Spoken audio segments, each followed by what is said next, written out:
Appreciate you guys. And if you're new to the channel, hit that like and subscribe button. Again, we're here. Brooks, I think we're getting to the point now over here. So, guys, meet the Gary Williams Stole My Lawn Furniture crew. Dust, Brooks, Brian, are you guys all unmuted? You good? What's up, boys? Can you hear me? What's up? We can hear. What's up? Can we hear? All right. So, guys, you made this happen so far where you guys can talk about our guest that's coming on. Yeah, we got Brach coming on. Thanks to Brach. I'm friends with Brett just from playing against each other in college and kind of put this together for us. But we're going to bring Brad on just to kind of ask him about his experience with the trade deadline. We all remember back in the day when it was Bracco Day and Britton come out of the pen and essentially made it a six inning game for the Orioles there for a little while. And kind of get his perspective on the trade deadline, because we pretty much traded all those guys right away at the same time, I should say, to Atlanta. So we're going to kind of get his insight on that and kind of where the Orioles are at the moment and where he thinks what he's thinking as far as what our needs are in the market. So Perfect. Well, guess what? Stop traffic. He's behind the scenes right now. You think I should bring him on? Sure. Go with that. All right, let's do it. Let's bring on Brad Brach. Brad, how you doing? Doing well. How you guys doing? Good. Welcome. And you joined at a very interesting time, Brad, because the Orioles just made a move. A lot of Birdland is losing their minds. Let's start with this. First off, you look great. It's nice. I don't think we've actually ever officially met. Yeah, I don't think so. It's nice to meet you officially now. Nice to meet you officially. Let's start with this, and then, Brooks, I'll take it to you for the next question. But talk about for you and your situation at the deadline. You understand being at this as a player dealing with this. Can you walk us back to those years back of that moment for you where the Orioles were transitioning and you knew that your opportunity was going to be elsewhere? You know, it was kind of like a 6 weeks type deal with that season. It was, we kind of knew it just wasn't going to happen. For whatever reason that year, it was when the pitching was on, the hitting they weren't doing their thing. And when the hitting was on, we weren't doing our things as pitchers. It was a weird year. And we kind of knew it was kind of weird that all of us were getting close to free agency at the same exact time. So, like I said, it was like kind of the last 2 weeks before it happened. I was stressed out. I had a young kid and my daughter, and my wife were just trying to where's it going to go? Where am I going to? And then you get caught at looking at trade rumors on Twitter, and next thing you know, you've got yourself going this place and it doesn't happen. It was definitely a stressful time, and I could definitely feel it affecting myself on the field, especially at the time. And when I got traded, it was kind of just a weight off my shoulders. I went to Atlanta, where some of our pitching coaches that were, when I was with the Orioles, were in the Atlanta organization. So some of the Dom Cheedy and Dave Wallace were in Atlanta when I got there. And basically I got in the manager's office with Alex Anthopoulos, and he's like, "Hey, we got your guys here. They're going to get you right." And he walked out of the room, and I look at Dom, and he's like, "You're fine. Don't worry about it." So from that point on, it was a really good situation. But yeah, it's a stressful thing for the players, just because you're switching cities and then you're going to a place where you don't have an apartment or you're staying at a hotel. It's just a little different than how it normally is when you're at your home stadium all year long. Right. And it's just, I love giving the backstory with it, Brad, just because everyone thinks it's always, it's easy. The players move it. There's some chaos to it. And you have an idea, you have an inkling. And coincidentally, your trade that ended up a lot of my teammates, because I was with the Orioles organization. I think I was down in low A at the time. So those guys became my teammates for a little bit and became part of it. But this is a part of the business. This is the business part. And right now, Brooks, let's talk about the business that just happened here, where the Orioles traded some prospects. I think that's where we wanted to go to specifically. They got a player, but people feel uneven. Is that fair to say? Yeah, I mean, it seems like, not only in the chat right now, but on Twitter, that those fans are pretty up in arms right now about what we gave up for our recent trade. But we gave up Norby and Stowers, and everybody thinks that's way too much. Just kind of wanted to get your opinion on the Orioles need, what this move means for the Orioles, and do we think this is too much, or is this just what the market is calling for right now? Hey, who did the Orioles get back? I did not see. We got Trevor Rogers back. Trevor Rogers from the Miami Marlins.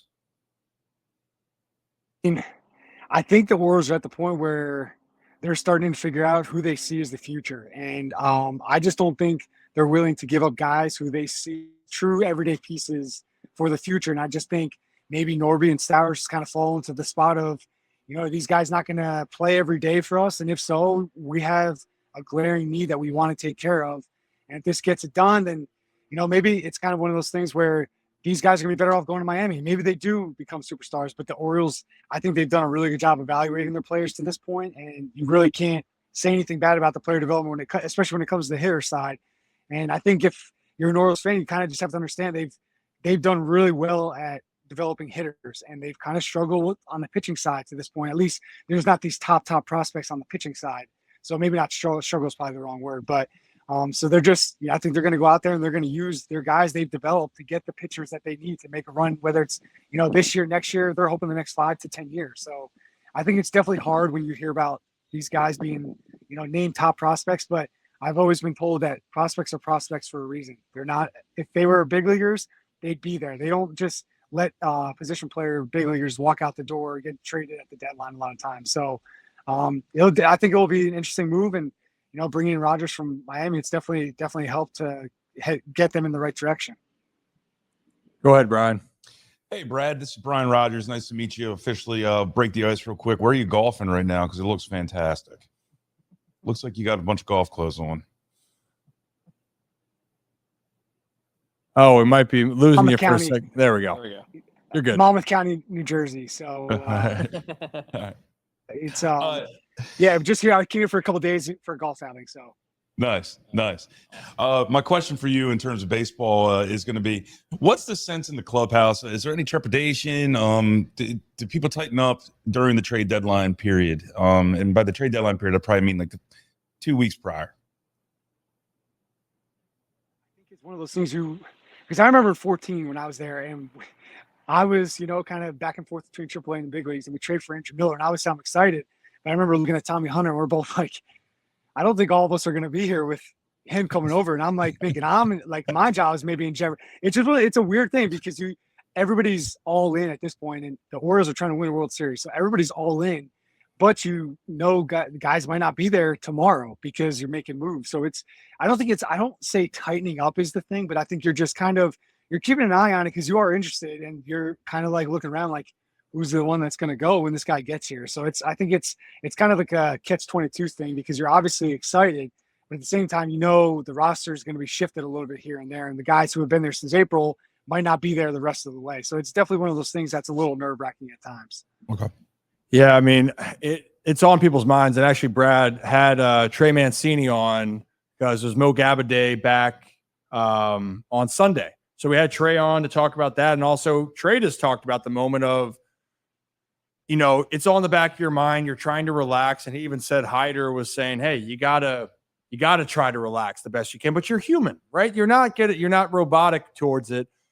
And all players are the way that they are. Let me ask you this on this case, because you understand of your role of being in the bullpen, right? And it took some time for you to develop that role, it's fair to say. So if you're looking at it right now from the Orioles sense, and I brought up this point, the Orioles don't necessarily have guys and relievers that are in specific roles. Kimbrel's in a role, right? But now there's some blown saves now, and people are saying, well, do you move them out? But can you explain high leverage situations and how you got comfortable in that moment? Because quite frankly, I think that is something that the Orioles need, is more guys comfortable in that high leverage moments.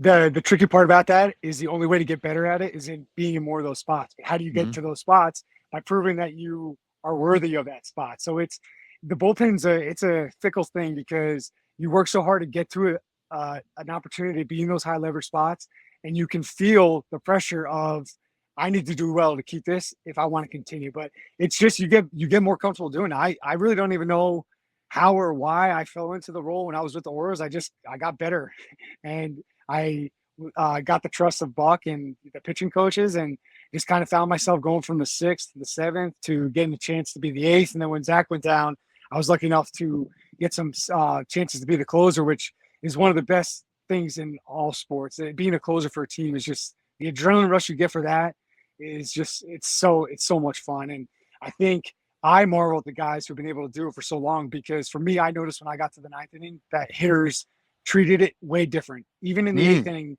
I felt like guys were still trying to get there, still trying to hit their home run, but they got to the ninth inning, and all of a sudden it's like these guys are willing to take the single the other way, which they weren't in the seventh and eighth inning. And I'm just like, gosh, they will not give up in at bat when it comes to the ninth inning.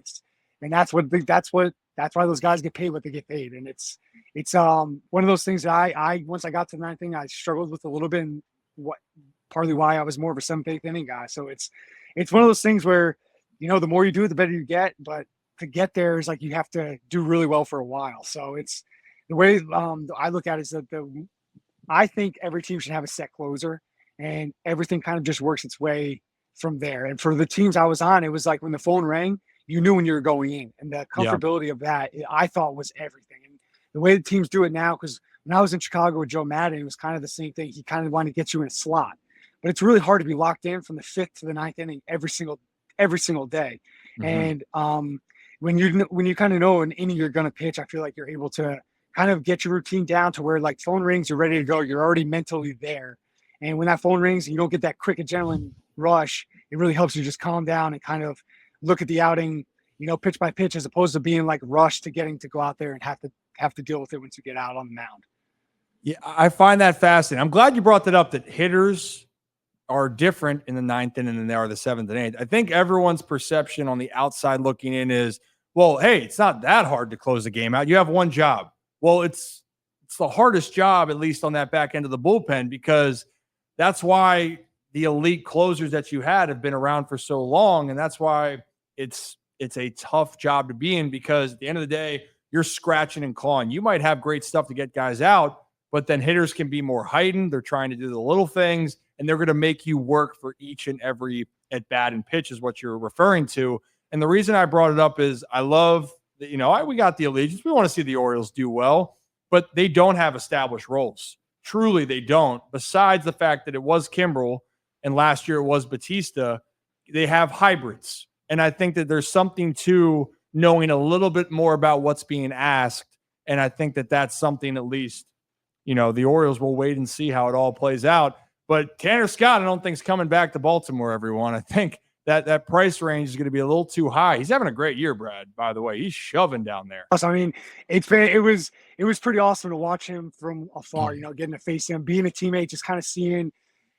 I don't want to say he struggled with the Orioles early on. It was just, I think he needed to understand. It's kind of like how I felt like early in my career. I just needed to understand who I was as a pitcher, and I just needed to do that really well. And I think for Tanner, he was trying to be something maybe he wasn't until he got comfortable, and then he took off. And I mean, what he is doing now is how I think the Orioles saw him doing when he first came up, because his stuff was second to none. That slider and fastball he had and still has were both such elite pitches that you just did not see it very often, and especially from the left side like him. Strong kid, so you know he's going to be able to handle the workload, and it's really cool to see him where he's at in his career now. Yeah, it really is. I'm happy for him, and I'm happy for people taking time to figure it out. And I know people are still mad. Oh, they're professionals getting paid. When you're struggling at any level, it's tough. It stinks. It wears at you individually. Yeah. So that's a point. And Dust, I mean, I wanted to get to your question here in a second, but that last part, no one likes to be told that they suck. No one wants to let down a team. No one wants to feel like you're failing. And so when I'm not talking about, Craig Kimbrel got $13 million. What hurts me, I see, is the dude genuinely feels bad. It's like everyone going out there, you think he wants to give it up? Like, Brad, I bet you were like, I gave up a 2-run shot. Amazing. Oh, I'm getting paid. That's not how it works. That's not how you're wired. So obviously sports is weird, right? Because everybody knows they look up your name and your salary's right there on the screen every single time. It's the only job in the world that you can go and say, oh, this guy's making this money. He should be doing the X, Y, Z. You know what I mean? And there's a value obviously for everybody, but when you're on the field, the money means nothing. Like when you're out on the mound and you are in the middle of the season, you're not thinking about it. It doesn't mean anything. And everybody wants to do well. And when you think about Craig Kimbrel, the career he's had, the level that he has himself at, I mean, he's one of 5-6 guys in the history of the game at his position that have done as well as he had. So his bar is set so high for himself. Like you said, he feels genuinely bad when he doesn't do as he would think his job. and I think it really bothers him and it irks him, and he just wants to be at that. I mean, the level he has his self standard at is just such a tough level to be at. So I'm sure he feels terrible every single time he blows a save, no matter what age he is or what season he's at. Yeah. And also context for people, because I see Greg just popping off saying, being objective. We've been objective of saying Craig Kimbrell's blown games, but we're not going to be objective of saying he's the worst closer in baseball. It's blasphemy on that. It's a reaction where the Orioles need him to be better down the stretch. That's what they need. They need somebody else. But to say here all of a sudden that he's just bad, he's had bad stretches, but we're just going to throw away the 2 months that he had where he was elite, and leading the American League in save, or second behind Clase. Come on, Dust. I know you got a question, so go ahead. Oh, you're good. Brad, it's Dustin Rothschild, Brooks' brother. I'm also a co-host of this podcast, but I also wanted to ask you, you were dealt at the 2018 deadline, or just around there to the Braves. Kevin Gausman and Darren O'Day were also dealt to Atlanta in a separate deal that year. How did you kind of juxtapose trying to gravitate towards those guys that you already knew, and kind of interconnecting with your other teammates as well? Like, how were you able to balance those things? Yeah, it helped a lot. Darren was probably the best teammate I ever had. He was like such a mentor to me. He helped me so much in my career. So him and Gausman came over a day later. So it was just weird that it happened a day later, but knowing they were coming helped so much. And then another good friend, Ryan Flaherty, he was already there. And anybody who's ever been around Ryan Flaherty in the clubhouse knows that everybody gravitates to him. And he's such a good person to have around everybody, because he just makes it easier to be in the clubhouse, and he gets everybody to relate with one another. And he's been one of the best teammates I've ever had too. So when I knew he was over there, it helped a lot. And then going over there, they had such a young team when I got there that these young guys are looking at me like I'm about to be 6 years into the league, and I was still trying to establish myself. But going over there, they made me feel comfortable, because they're just like, hey, you're going to pitch set up. We're going to pitch you in the 8th inning. So go out there, just do your thing. So it was just kind of little things like that helped along the way. But it's definitely an adjustment period there for, the first couple of games. You're in a hotel, and I didn't know anybody on the team besides those guys, but it's different when you get on the field with them too. So I'm still getting to learn these catchers. They're trying to get to learn me. And, then throwing the fact that you're trying to win a division. So it's all that stuff on top of it, because when you're going to a team that's trying to win, you obviously were on a team that was losing. So when these guys come into the Orioles, they're going to be from a team that's probably last place or second to last place in their division. Coming into a tight AL East division race is not an easy thing to do. So it's definitely a little bit of transition, but you just hopefully you have guys in the clubhouse that hold their hand out and just kind of say, hey, now you're one of us, let's go. It's just kind of one of those brotherhood things when it comes to baseball. Yeah, I would think that's kind of like that makes it a little bit easier that you got somebody to fall back on, and you don't feel like you're kind of a lone wolf in the clubhouse there. One thing I did want to ask was, so you graduated the year before I went to Mount St. Mary's. So obviously I played against your brother, and one of my best friends is Charlie Haley. Yes, that's right. So I saw you pitch on one of my recruiting visits, and obviously you were a starter, and saw your brother and Ryan Book pitch throughout their career. How was that transition after you got drafted into going into a reliever role? It's not easy, because college you're pitching once a week. And I was such a late round pick that they just kind of threw me in. I was in the Arizona Rookie League. So I was tough enough as it was, because I'm facing 16, 17, 18-year-old kids. Just got done playing 4 years of college, and I go there, and now I'm being thrown into the reliever role, which I have no idea how to get ready for.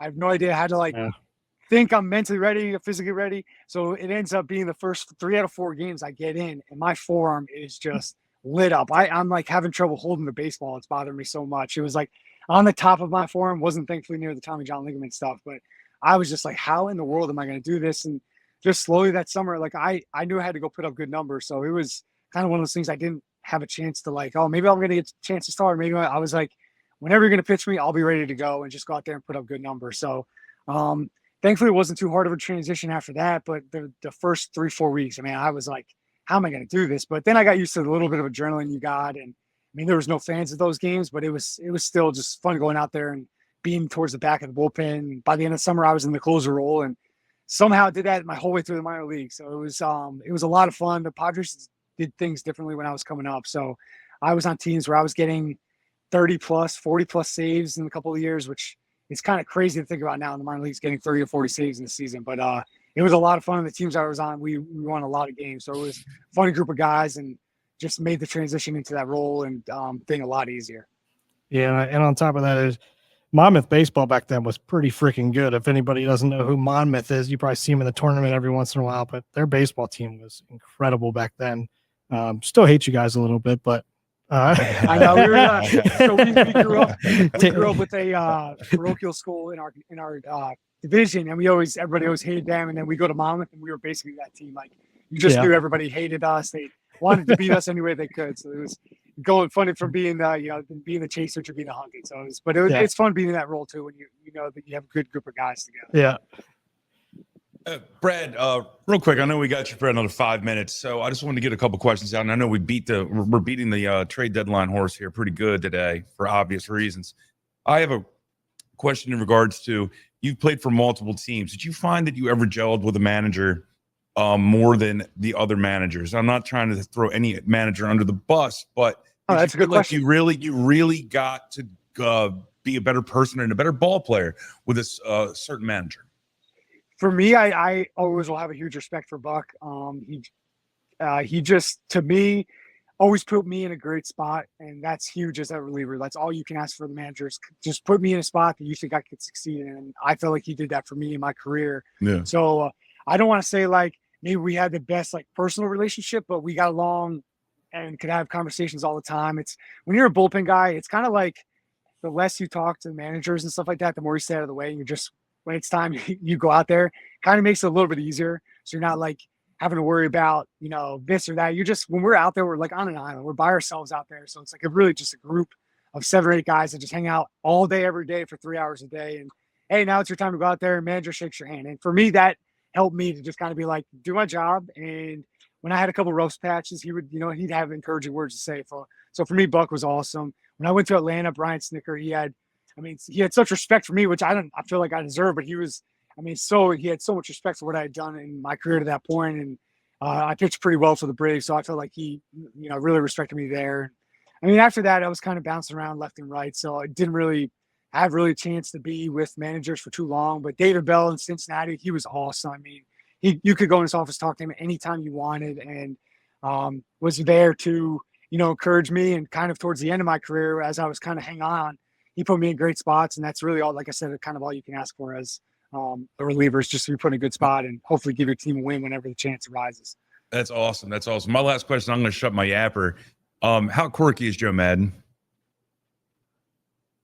And he's interesting. The last conversation I had with him, we were going in the clubhouse on a Saturday morning, and he's just kind of talking, and he's like, who I'm having dinner with tonight? He's like, Ringo Starr. And I'm just like, Joe, I honestly have no idea what that's like. We're playing a ball game. I'm like, at this point, I'm no one getting released any day. I'm pitching so bad. And I'm like, oh my gosh, like this guy's going to have to do a Ringo Starr tonight. And I'm like, I'm going to be released any day now. I know it's coming. I suck. I'm like, I'm just like, I can't only imagine. He's got a restaurant on the corner at Wrigley Field. He's going to dinner with who knows. Ringo Starr is probably the tip of the iceberg, but it was definitely interesting playing with him. But at the end of the day, everybody put him as like this big analytics guy. And the more you talk to him, like as a player, he really wasn't like he was a baseball guy first, but he just kind of believed the numbers could put you in different positions to help your team win.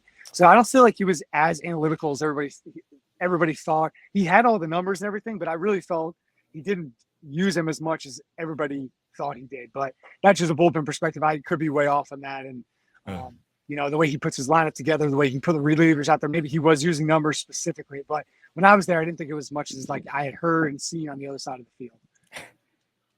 I got one last question before Ryan signs us off with you, because I know you got to go and hang out with the family since you're back in Jersey right now. Who won today, you or Brett? It was actually my older brother Brian I was playing with. We stopped keeping score. It got that bad. So hit some good shots. It's bad in hole 11. You're just like, yeah, we're not putting this keeping track of the same. We're just gonna try to hit some good shots and feel better about ourselves. But I put together about a 6-hole stretch there at the end. So I guess I won, if you want to call winning 91. So that's not really too good. So I mean, Feel that. that's better than I feel that. say 95% of golfers. yeah. So like I said, having a 4, 5, 6 hole stretch is kind of what I look forward to. And I told my older brother, it's all about birdies. You get one birdie, tell everybody, I have a birdie today. What'd you shoot? I had 2 birdies. That's all it was. Yes. This is my little brother. He beats me all the time too. So if I can find any chance to say like let's stop keeping score. Yeah, and it's hard to let's just. He's a lefty too, so I can't give any tips. I'm like, Brian, I don't know what to tell you, man. I'm struggling as you've seen me today. We barely had enough balls to get through the round, so that's never a good thing. That's not good. Hey, we've all been there. But any final things for Brad, guys? No, appreciate your time, man. Thank you very Yeah, much. Yeah, thanks for absolutely, joining us, guys. Thanks for buddy. having me. Hope you're enjoying your time up in Jersey. Enjoy the golf. And we'll let Ryan close you out here, man. Yeah, Brad, appreciate you. The sky is falling in the chat here. The Orioles aren't good anymore. They're still in first place, but Yeah, you know the drill here. Yep, You know the I drill. I do. But I appreciate The end it. goal is, the good thing is that there's chatter going on. If you didn't have that, they're dead last and nobody's caring anyway. So that's the way I kind of look at it. You got to live and die with the chatter as it comes, because that's where you want to be. You want to be part of the chatter. So. And hey, maybe we can get Ringo Starr to come perform at Camden Yards. Yeah, that'd be awesome. Maybe. Joe might be there if he is. So. All right, Brad, appreciate you. And hopefully when you get back to Baltimore in the future, we can see you. But I appreciate you taking the time today and have a great rest of it's Tuesday, right? Great rest of your Tuesday. Thank you, guys. Appreciate it. Brad Brach, everybody. Thank you, Brad. Thank you.